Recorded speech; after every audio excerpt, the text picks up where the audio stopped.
యవ్వనం ఎప్పుడు మళ్ళీ తిరిగి రాదు. అంత మాత్రాన ఆ యవ్వనాన్ని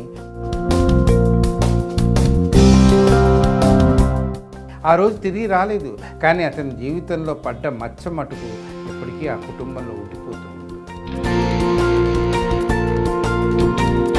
మంచి అనేది ఎప్పుడైనా సరే చిరస్థాయిగా ఉండాలి.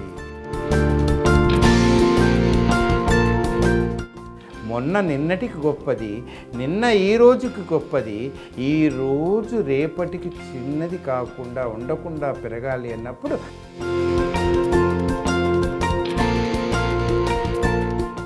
మాట నిశ్శబ్దానికి దగ్గర అవుతుంది, నిశ్శబ్దానికి నిజాయితీకి దగ్గర అవుతుంది.